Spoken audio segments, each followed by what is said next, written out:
La monja de Luna, de la Catedral de Durango. Se cuenta que en la ciudad de Durango existió una familia cuyo nombre se ha perdido en el tiempo, pero eran originarios de Topia, de una población minera. Esta familia había dado una hija, una hermosa joven de nombre Beatriz. Beatriz era una señorita jovial, bastante atractiva y de piel bastante clara. Su cabellera era rubia y sus ojos eran de un tono azul claro. Sus padres anhelaban darle una educación bastante digna de su hija, y al ellos haberse ya jubilado con el dinero de la minera, decidieron trasladarse a la calle del Pendiente de la ciudad de Durango, que se encontraba muy cerca de la catedral. Beatriz había mencionado querer comprometerse con Dios mismo, y para los padres no había mejor opción, ya que consideraban que no cualquiera era digno de su hija más que el Señor mismo, así que la internaron en un convento. Era los años 50 del siglo XIX. El padre de Beatriz había dado un gran dote para este convento, pues él consideraba que no debía faltar dinero en donde su hija iba a quedarse. Lamentablemente, estos fueron años turbulentos para México, pues se encontraba la declarada guerra entre liberales y conservadores. Juárez había comenzado la promulgación de las leyes de reforma y esto tenía en un caos envuelto al clero, por supuesto, a la iglesia y los conventos. Varios de estos tuvieron que cerrar sus puertas, entre ellos en el que Beatriz había ingresado. Ella, con el corazón destrozado, regresa a casa de sus padres solo para enterarse con la perturbadora noticia que su querida madre había muerto y su padre yacía enfermo. No es necesario aclarar que a Beatriz no le devolvieron el dote y la fortuna que su padre había donado al dicho convento. Esto hizo que los años posteriores pasara terriblemente enfermo y esto agotara los últimos recursos familiares hasta quedarse poco a poco sin dinero. Junto con esto vendría concluyendo la guerra por las leyes de reforma, pero estaríamos entrando en la segunda intervención francesa. Para este momento, el padre de Beatriz ya habría muerto. Beatriz, desconsolada y sin un solo peso, tuvo que hipotecar la casa para no perderla, mientras ella creía que el convento todavía tenía posibilidades de reabrir sus puertas. La desdichada monja se había envuelto en una rutina que consistía en darle aseo constante a su casa, ir a la misa de la catedral, estar en las pláticas de catequesis y posteriormente regresar para dedicarse a la artesanía, que era bordar paños para la iglesia. Cuando ella los entregaba, si tenía suerte el padre le entregaría algunas monedas, pero usualmente lo que le entregaba era un apretón de manos. Con la llegada de los franceses se pudo distinguir bastante la diferencia entre clases sociales y la discriminación que podíamos tener entre nosotros mismos los mexicanos, ya que ellos eran recibidos por la burguesía con flores y banquetes. Los más ostentosos ofrecían sus casas para estas personas que venían del extranjero, y esto por supuesto a la clase obrera y trabajadora, y los hacía enfurecer porque para la mujer mexicana los franceses tenían un atractivo exótico que ellas no encontraban aquí en su tierra, o así lo veían ellas. Fue tal el caso de una noche lluviosa del mes de agosto del año de 1866.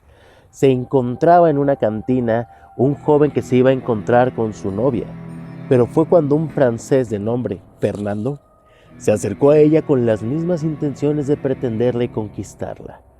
Ella cayó envuelta bajo los encantos del francés, cosa que hizo molestar bastante al joven mexicano, que sin dudarlo y al ver cómo un extranjero cortejaba y enamoraba a su pareja, se lanzó puñal en mano y asestó más de una puñalada en la espalda del francés.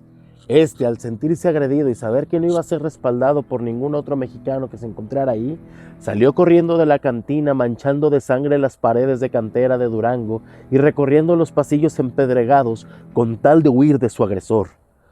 Aún así, él sabía y escuchaba los pasos del mexicano que lo venía persiguiendo y acechando para terminar el trabajo. Cayendo en desesperación, tocó con golpes y fuerzas la primera puerta de la casa que se encontró, y no era nada más ni nada menos que la casa de Beatriz. Ella ya había regresado de la iglesia y abrió la puerta desesperada a escuchar los golpes del apurado francés, que cuando dejó abrir la puerta cayó a sus pies malherido. Aterrorizada, no dudó en cerrar la puerta de golpe y atender las heridas del malherido francés. Ella le cuestionó que cómo se encontraba, que qué es lo que pasaba. Él le dijo que era víctima de una trecha mexicana, pues había sido agredido por una persona que se sentía ofendido por su presencia. Claro que no dio más detalles de que él era quien había cortejado a la otra muchacha. Beatriz se sintió un poco incómoda. Le dijo que ella no podía compartir la casa con otro hombre que no fuera una pareja suya formal, mucho menos que no estuvieran en casamiento. Ella le dijo que tenía que entregarlo, pero él se puso violento. Sacó una daga de su botín que no tuvo tiempo de desenfundar en la trifulca y la puso en el cuello de Beatriz y la amenazó. Le dijo que ella tenía que cuidar de él o si no él la mataría. Beatriz, aterrorizada y sin querer el menor conflicto con esta persona, no tuvo otro remedio más que acceder. Con lo que ambos no contaban es que se generaría un efecto de Estocolmo, un síndrome de Estocolmo en el que ella, al ser presa del francés, terminaría encantada de él. Y en el caso del francés, generaría un síndrome que se conoce como el síndrome de la enfermera, pues los que eran malheridos en guerra terminaban enamorándose de su curandera o de la mujer que estuviera a cargo de ellos. Pasaron los días y las heridas de Fernando fueron mejorando. Con ello la rutina entre ambos se iba haciendo más y más amorosa. Pero las cosas cambiarían drásticamente, pues Napoleón mandaría a retirar las tropas francesas de suelo mexicano. Fernando escuchaba los rumores que se decían en las calles. Él realmente no salía de casa de Beatriz, pues tenía miedo de que fuera capturado y emparedado debido al crimen que había cometido en contra del mexicano. Él tenía que estar bien oculto. Beatriz era la que salía a comprar los víveres y atender las necesidades del francés, y ella le decía todo lo que en las calles se decía. Fernando, nervioso, sabiendo que sus días estaban contados, sabía que no era posible para un francés después de esta situación quedarse más tiempo en Durango. Él tenía que regresar con las tropas francesas en punto para no quedarse desprotegido. Fue entonces que Beatriz, con el dolor de su corazón, le consiguió un caballo con montura. Fue una fría noche del mes de noviembre de 1866. Las nubes grises que tapaban el cielo del Durango antiguo se encontraban en punto de una posible nevada, pues el clima era bastante frívolo. Ella lo encaminó en donde terminaba el barrio de Analco y se comenzaba el camino al puerto de Mazatlán. La despedida fue dolorosa, como lo son todas las despedidas. Ella lloraba y se desprendía de un medallón de oro que llevaba al cuello y se lo entregaba al francés diciéndole para que te cuide.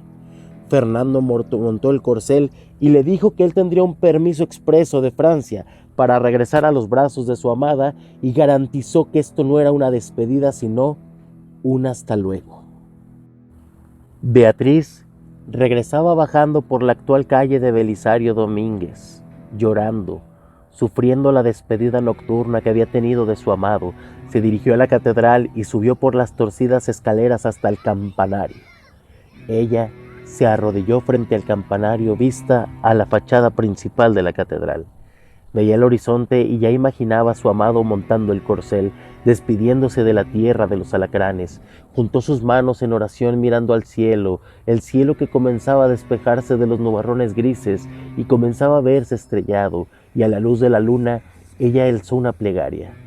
Señor, guía el camino de mi amado. Señor, me lo has de traer con vida para que volvamos a estar juntos y manifestarnos nuestro más grande amor. Después de eso ella abrazaría su vientre, dando a entender que tendrían un visitante próximo. Fernando, por otra parte, ya había encaminado su corcel hacia el puerto de Mazatlán. Pero él se daría cuenta que sus conocimientos del terreno eran mínimos. Realmente él no conocía la tierra que pisaba y sus compañeros ya le llevaban bastantes horas de ventaja antes de siquiera poderse encontrar con los franceses. Él veía el cielo nocturno de las cordilleras de Durango y se cuestionó qué tan riesgosa era esta misión en la que él se embarcaba, recorrer la tenebrosa sierra de Durango a altas horas de la noche solo, o optar por regresar con su amada, abandonando su patria, pues al fin de cuentas era un hombre que su cabeza ya tenía precio, cambiar su identidad, su estilo de vida y volver al amor y a los cuidados que Beatriz ya le había ofrecido. Reconsiderándolo y viendo la medalla que colgaba en su pecho, él no dudó en dar rienda vuelta a su corcel para regresar por el camino que ya había tomado y poder volver a los brazos de Beatriz. Golpeó a espuela fuerte su caballo y emprendió el galope feroz, pero lamentablemente cuando se cruzaba por la hacienda de Tapias, ya se encontraban los juaristas listos para fusilar a quien se encontrara en su territorio invasor. Fue entonces que Fernando, en la madrugada, en la oscuridad, sin siquiera percatarlo, habría sido fusilado de varios balazos en el cuerpo. Habría caído del caballo, quien habría corrido desembocado, y los juaristas nada más se habrían ido a esculcar su cadáver, a sacar lo que pudieran, y el pobre hombre no tenía más que unas cuantas gorditas, unos panes duros y el medallón de oro que Beatriz le había entregado. Finalmente el cadáver fue arrastrado a la hacienda. Analizando que él no era un enemigo, pues no llevaba ningún mensaje secreto o alguna guerra coartada contra los juaristas, se dieron cuenta que simplemente habían fusilado a otro cristiano más. Así que decidieron quedarse con lo que él tenía de alimentos, el pan. Incluso tenía un poco de pinole y frijoles enchilados. Le quitaron el medallón que tenía una imagen de la Purísima Concepción y al reverso tenía escrito Beatriz. Así terminaba la ilusión de riqueza y poder de un soldado extranjero que cuando salió de Francia pensó en conquistar lauros, honores, grados y riqueza en la guerra con México, porque le habían metido en la cabeza que la conquista de aquel país era una cosa fácil. Beatriz ignoraba por completo lo sucedido con su amado.